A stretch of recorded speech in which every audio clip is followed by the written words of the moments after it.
Hi, this is Archana, working as an assistant professor in Chebrolu Engineering College. In this video lecture, I am demonstrate about the circuit breakers. Circuit breaker is used for break or make the circuit under normal and abnormal conditions. It is a current interrupting device. The circuit breaker is the electromechanical device used to protect an electrical circuits from the overcurrents. If any fault currents are obtained in the circuit, then automatically the circuit breaker break the circuit. After clearing the fault, the circuit breaker again make the circuit automatically. The circuit breaker is used as a switch under normal operating conditions for on and off the electrical circuits. And if any faults are to be obtained, automatically the circuit breaker is operated and it also make or break the circuit automatically. But the switch is only used for manual operations. It is only used to on and off the electrical circuit. The circuit breaker will be operated either manually or automatically for normal and abnormal conditions. If any overcurrents are to be obtained in the circuit breaker make or break the circuit automatically. When compared to the fuse, the circuit breaker is more sensitive to the fault. If any faults are to be obtained in the circuit breaker gives quick response than the fuse. Here we are taking it is a good sensing device. Okay, how the circuit breaker will be operated? Here we are taking the one bus bar. Here we are taking the one bus bar. This is the bus bar. In that bus bar, the feeder line is connected. We are connecting the one feeder line. In the feeder line, we are connecting the current transformer and also the circuit breaker. Okay. Next, here the tripping circuit is connected to the circuit breaker. The connected tripping circuit is having one tripping coil. The connected tripping circuit is having the one tripping coil and connector. The DC supply is given to the tripping coil. The connector is connecting the relay coil. The secondary of the potential transformer. This is the potential transformer. The secondary of the potential transformer is also connected to the relay coil. Under normal operating condition, the connector is in the open position. This is the connector. Under normal operating condition, this connector is in the open position.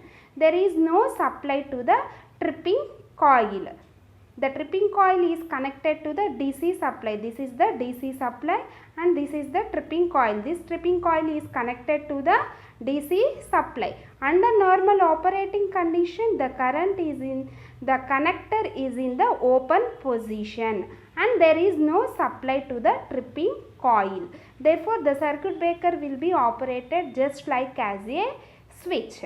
If any faults will be obtained in the feeder line.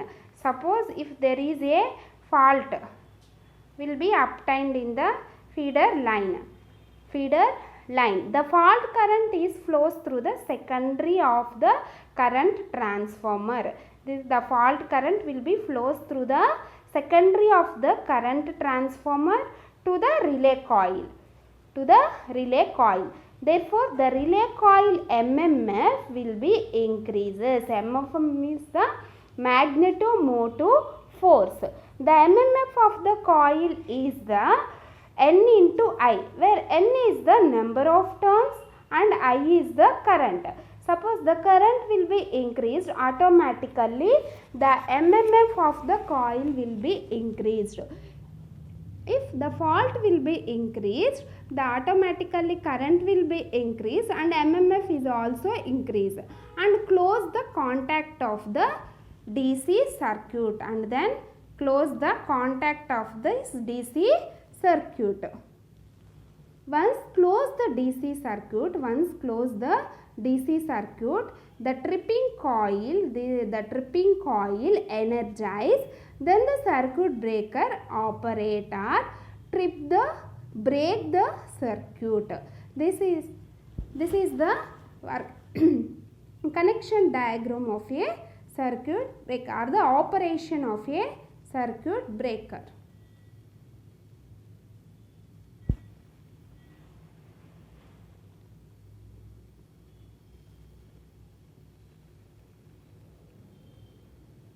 Next, working of a circuit breaker. This is the inner diagram of the circuit breaker. It consisting of the so many components are there: fixed contact, moving contact, arc runner, arc splitter, bimetallic splitter, latch point, operating mechanism, operating levels are there. This is the inner part of a circuit breaker.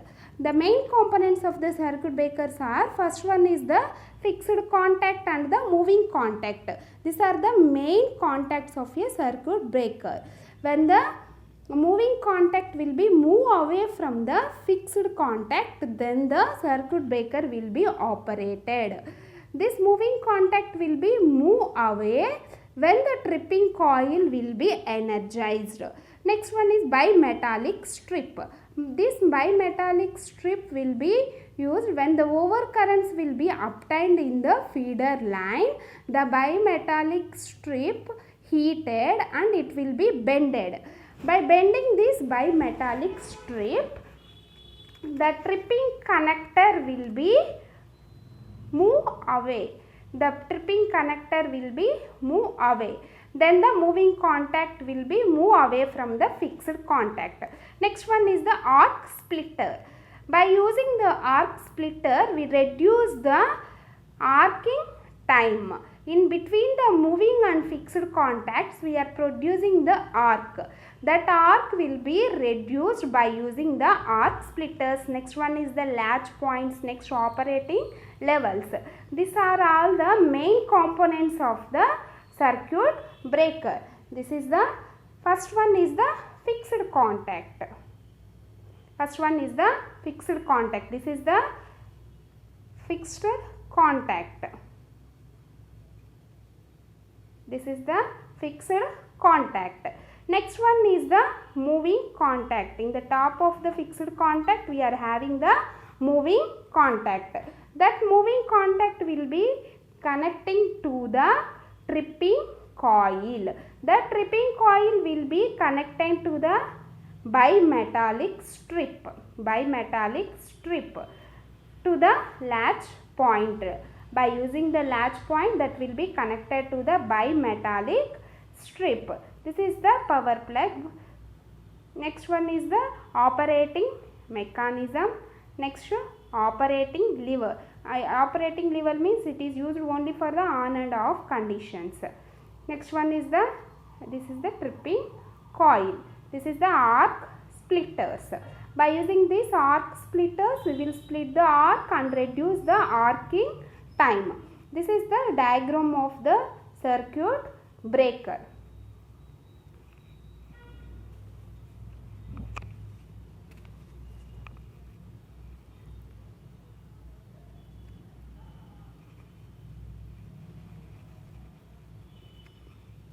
Next, working of a circuit breaker.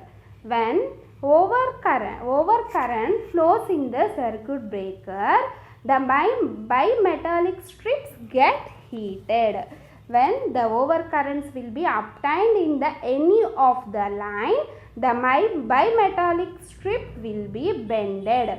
In the figure A, it is the normal operating conditions of a circuit breaker. In the figure A, it is the normal operating conditions of a circuit breaker. Okay, in the figure B is the abnormal operating conditions of a circuit, abnormal operating conditions of a circuit breaker. This is the bimetallic strip. This is the no load condition of a circuit breaker bimetallic strip, and this is the abnormal conditions of a bimetallic strip. When overload current flows in the circuit breaker, the bimetallic strips gets heated. If the currents will be passing through the circuit breaker, the bimetallic strip gets heated and causes to deflect as shown in the figure B. By flowing the overcurrents, the strip will be bended in somewhat as shown in the figure B, like as in figure B. Due to the bimetallic strip deflection, the trip bar move and release the latch mechanism. The trip bar is there. This is the trip bar. Okay. Due to the bimetallic strip deflection, the trip bar move and release the latch mechanism. And hence the contact open under spring mechanism.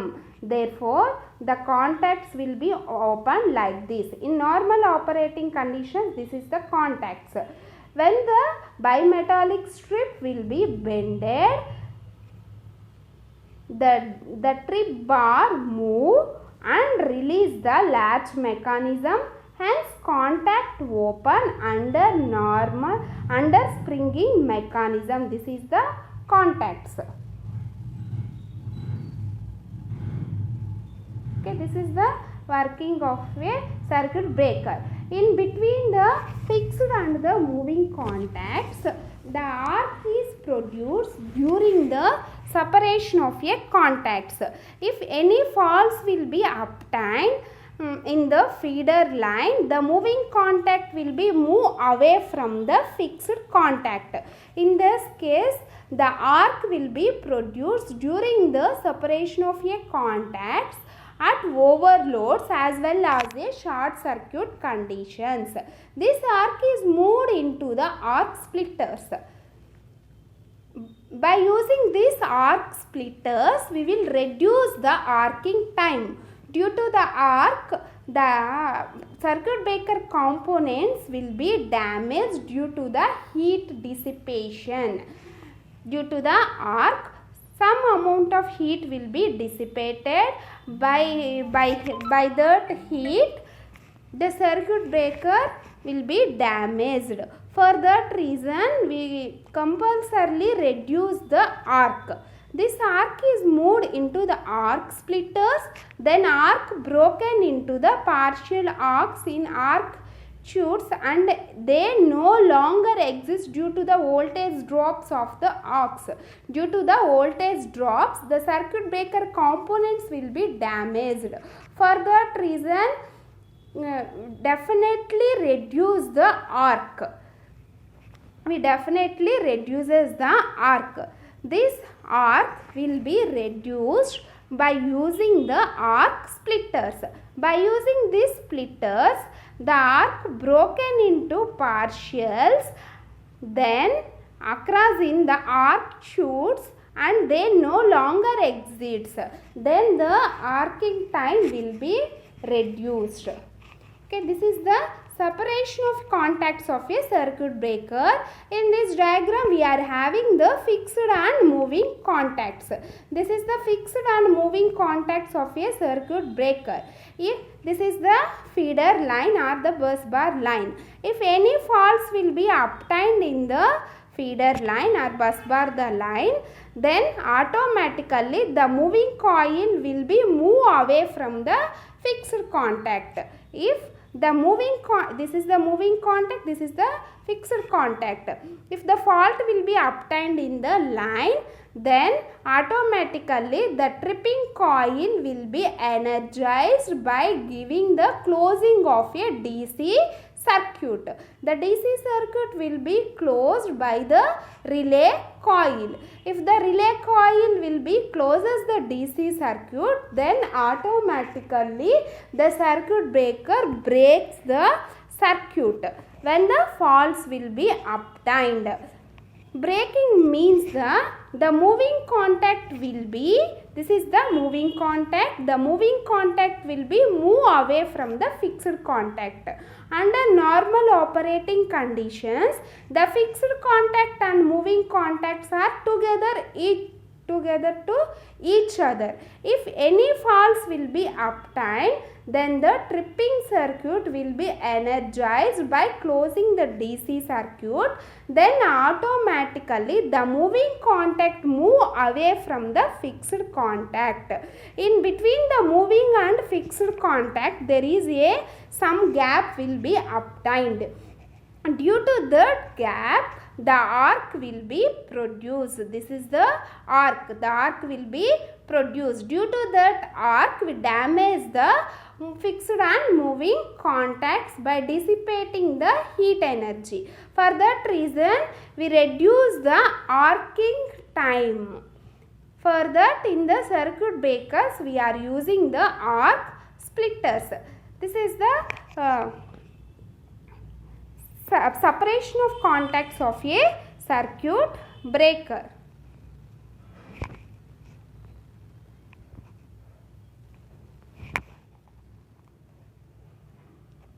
Next, the basic constructions of a circuit breaker requires the separation of contacts in an insulating fluid which serves the two functions. Basically, the circuit breaker serves the two functions: executes the arc drawn between the contacts when the circuit breaker opens. If any faults will be obtained in the line, automatically the moving contact will be moved away from the fixed contact. In between the fixed and moving contact, some gap will be obtained. In that gap, due to the ionization process, the arc will be produced. That executes the arc drawn between the contacts when the circuit breaker opens and provides the insulation between the contacts from each contact to the earth. Therefore, we are providing the insulations between the fixed and moving contacts for reducing the arc time. For reducing the arcing time, we are providing the insulation between the contacts and the contact to the earth. The commonly used insulating fluids are air at atmospheric pressure, that means the normal air. Next one is we are using as the compressed air. Next one is the oil produced hydrogen for arc extension. Next one is the ultra high vacuum. Next one is the sulfur hexafluoride. These are the various insulating fluids will be used in between the contacts and the contact to the earth. First one is the air at atmospheric pressure. This will be normal atmospheric pressure.